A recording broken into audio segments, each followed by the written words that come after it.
میں تو پنجتن کا غلام ہوں، میں تو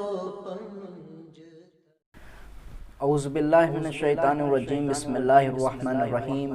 ان اللہ و ملائکتہ یصلون علی النبی یا ایھا الذین آمنوا صلوا علیہ وسلموا تسلیما۔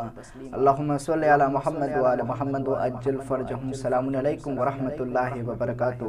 مومنین، جیسا کہ ہم نے آپ تمام مومنین کی خدمت میں پیش کیا تھا کہ اگر کوئی شخص، نبی کی حدیث ہے کہ اگر کوئی شخص تقوی کو اختیار کر لے تو روز محشر اس کا حساب و کتاب اتنا آسان ہو جاتا ہے کہ نماز پنجگانہ سے بھی زیادہ اس کا حساب و کتاب آسان ہو جاتا ہے۔ مومن، آخر تقوی کیا ہے؟ تقوی محدود ہونے کا نام نہیں ہے، بلکہ نفس کے مالک ہونے کا نام ہے، یعنی اس کو کنٹرول کرنے کا نام ہے۔ تقوی ذمہ داریوں کی پہچان کا نام ہے، کیا کرنا چاہیے اور کیا نہیں کرنا چاہیے۔ تقوی یہ ہے کہ انسان اپنی تمام حرکات، سکنات اور تمام اوقات میں شریعت اسلامی کا پابند ہو، جاہل اور صوفیہ کی لغوات و خرافات سے قرب الہی حاصل نہیں ہو سکتا۔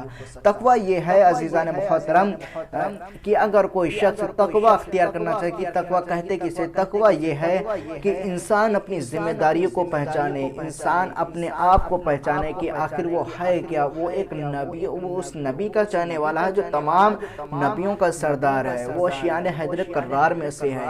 وہ صرف اپنی معرفت کرے اور اپنے آپ کو جانے، اور شریعت محمدی میں جس چیز کو حلال بتایا گیا ہے اس چیز کو حلال سمجھے، جس چیز کو حرام بتایا گیا اس چیز کو وہ حرام سمجھے، ان سب سے پرہیز کرے۔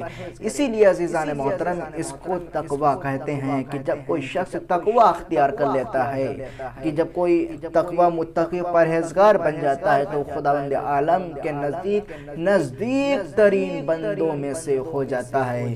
خداوند عالم بحق محمد و آل محمد کے ہم سب کو، ہم جیسے گناہگاروں کو خداوند عالم تقوی اختیار کرنے کی توفیق عطا فرمائے۔